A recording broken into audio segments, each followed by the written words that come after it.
Actually, we have seen about buyback illustration. So here we can have some small explanation about what is buyback and the methods or the tests which we follow for this buyback. Okay. So for example, there is a company. It has around 5,000 shares, which means it sold it for 10 rupees. So 50,000 they have it in equity share capital. And what has happened in some particular years or within few years, they have saved all the profits which they have gained in reserves, which means as a general reserve which can be used for the future or betterment of the company, like for providing dividend or even by buying back of the shares. And then so they have revenue reserve, security premium,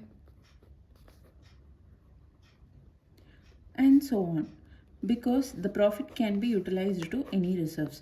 Whereas if in case they have sold some investment and or sold some assets, and because of that they have got some profit. For example, they have sold an investment for of 1 lakh of investment with a profit of 20,000.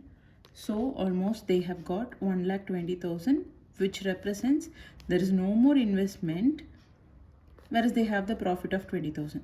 So this 20,000 can be kept in the reserves, but that has to be segregated separately. Any assets, like for example sale of buildings or something, so that has to be indicated in the name called revaluation reserve. Even like when there is any asset which has got increased its value, those things has to be segregated in the reserves separately. So these are not for free. This has to be exactly used for what it is being done. So here free reserve, which means only general reserve or revenue reserve or security reserve, these are the reserves which we can use for the buying back of shares. So as I mentioned, the company has 5,000 shares. Now, what are the criteria where this 5,000 shares can be brought back? As we have discussed earlier in the explanation, any it has to be mentioned in the articles. Special resolution has to be done in the board's meeting. Okay, so these are all the things which we have seen. For example, if it is only 10 percentage or less than 10 percentage of the sash, which is 5,000 shares available, we are going to buy back, which is less than 10 percentage of its means then there is no articles that need to be mentioned, but then some board meeting alone would be sufficient. So how I can find how much amount of shares that I can brought back? For that only we have done 3 tests which is available. One is shares outstanding test, second one is resource test, third one is debt equity ratio test. Mainly either we will be getting some testing for this 3, or like we have to write the journal entry and change the entire balance sheet after the buying back. So here how to find all these 3 tests? First one, if in case if it is a shares outstanding, here as I mentioned we have 5,000 shares. So first shares outstanding is 25 percentage, which means 25,000 like 5,000 into 25 percentage, 1,250 shares maximum can be brought back. So this is first test. First I have option to buy till 1,250 shares. Okay, second one, which is resource test. As I mentioned, we have to take shareholders fund, that is equity share plus any free reserves. So here we can assume I have 50,000 equity share amount Okay, and then I have a freeze reserves example like revenue reserve or general reserve, everything all together. I'm having around some 70,000. This is just as an example. So I have got shareholders fund of 1,20,000 rupees. In this I can use up to 25% of the funds, which means 1,20,000 into 25% is 30,000 of the amount I can utilize, not the shares. I can utilize the amount. So, which means I'm going to buy back the shares for 20 rupees, for example.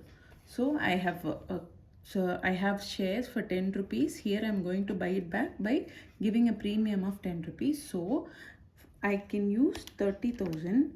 If I have got for 20 rupees, I can buy only 1,500 shares, which is maximum. Okay, so second I can buy 1,500 shares. Now in first resource test I have only 1,250. Here I have 1,500, so which is bringing back again to 1,250 shares. Okay, so I cannot go up till 1,500, which I already have I have set up a limit here.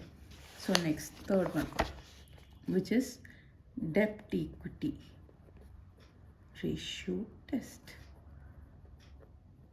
So here, for example, I've bought a loan for around some $3,000. Okay, also sorry, we can make it as $30,000 because our shares amount is 50,000.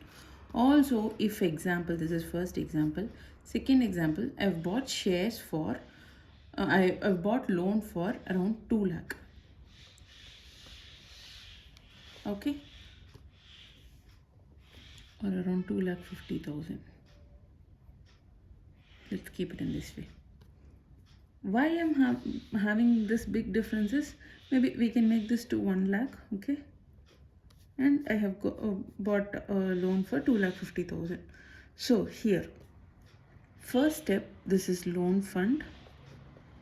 Second step, I have to find minimum amount that I have to keep for the safety of loan. Okay, so which means 2:1 ratio, that is 50,000 of the amount I should have it in my hand. Here it is 1,25,000. Okay, so third thing, present fund which I have in hand is 1,20,000, which means equity fund. Here I have again 1,20,000. Okay, so next step, future. If in case I have bought back, how much amount I will have in my hand, future fund that I will have after buying back. So for that I have to identify, because here I don't know how much I'm going to buy, either 1,250 or 1,250 or something which is lower than that because of this loan. So I have to find that. I have an equation for this, but this portion, if I have a loan of 2,50,000, already I have to keep a safe amount of 1,25,000, but then in the fund I only have 1,20,000. So here I cannot buy back the shares. That is not applicable. It is a default. So I cannot buy the shares back. Whereas if in case my loan fund is only 1 lakh, minimum I have to have 50,000. In that case, I can make future fund, which I can find it out using a formula. For example, I have 1,20,000 in which I exclude the major amount or the shares which I'm going to buy, which gives, also I'm taking this minimum amount also because that should also be available, right? That will be the future fund that I will have in my hand after buying back. This is one formula. Second one, if in case I buy the shares, that will be 20 rupees, but the present value is 10 rupees. So this is the value which the shares which I'm going to buy in the future. So these are the two equations where I execute this equation into this. This minus this, which will be 70,000 minus x is equal to y. Here I am using this formula. So here it will be 2x, which means y is equal to 2x. I'm going to execute it here, which is 70,000 is equal to 2x plus x. In this x, when it comes this side, it will be changed to plus. So x is equal to 70,000 is 2 plus 1, which is 3, divided by 3. So 70,000 divided by 3, the answer will be 23,333. So here I have to write 1,20,000 minus 23,333. 1,20,000 minus 23,333, which is 96,667, which is within the minimum amount which I should have. So 9667 is the future amount. So how much is the shares which I can buy? Here I have found y is equal to 2x. So this into 2, which gives us 46,666. So which is 46,666 is the amount. As I mentioned earlier, it shouldn't be based on the amount, it should be based on the shares. So here 30,000 divided by 20, which is 1,500. Same way 46,666 divided by 20 which gives us 2,333 shares I can buy back using this debt equity ratio. If in case if the loan amount changes, the whole entire shares also will be differing. As I mentioned, if the amount is less than what we have to keep it minimum, then there is no shares which we can buy back. So the buyback option itself gets rejected. Okay. So here I have now 3 answers. One is 1,250, one is 1,500, and one is 2,333. I have to take only 1,250 because here itself my cutoff is 25% of the size 1,250, where here I have a minimum amount, I cannot go through that. So the shares which I can buy back is 1,250. So thank you guys. Hope you have understood about what is buyback.